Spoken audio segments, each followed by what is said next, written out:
Lots of gadgets are rubbish and fully deserving of their inevitable trip to the landfill, but the Dreamcast was one of the best consoles ever made, and yet it failed so hard that it killed Sega's entire gaming empire. Here's how.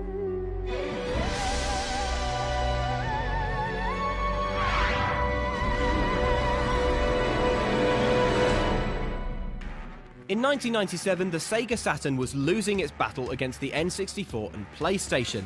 Sega needed something fresh, a console that waved goodbye to the boring black plastic and said hello to a new generation of gaming. Little did Sega know that what it was building would be its final console. But when you look at how inventive the Dreamcast was, you can see why it's still held in such high regard.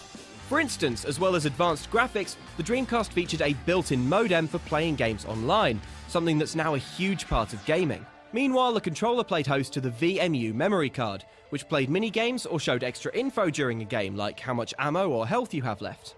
Sega had basically invented the concept behind the Wii U years before Nintendo, something that Sega and I have in common.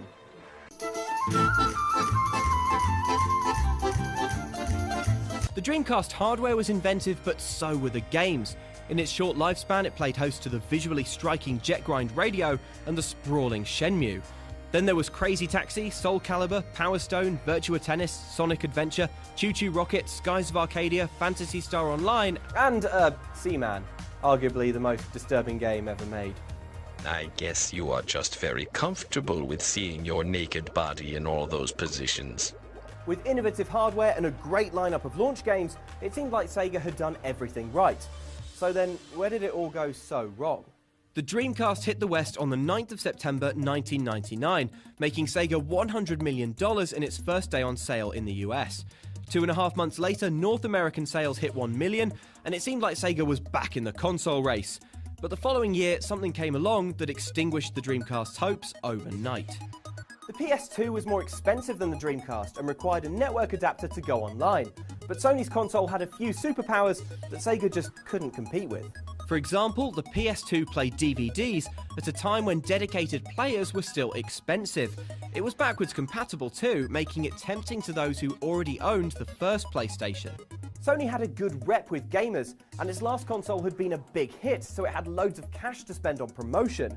Sega, on the other hand, was losing money, slashing prices in an increasingly desperate bid to make the Dreamcast a success, but shoppers just weren't interested. Welcome back to our 500 of Sega's Everything Must Go Dreamcast price crash.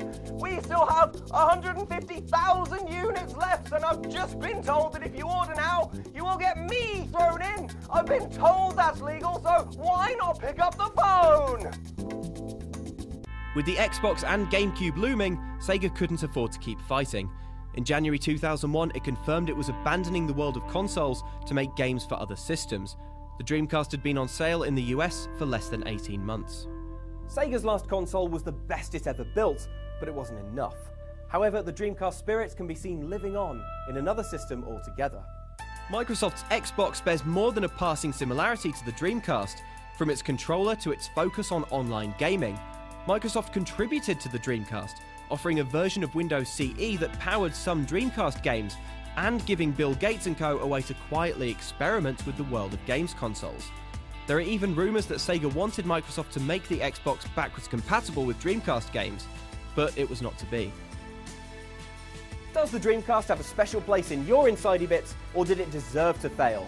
Let me know and check back next time for another adventure in tech.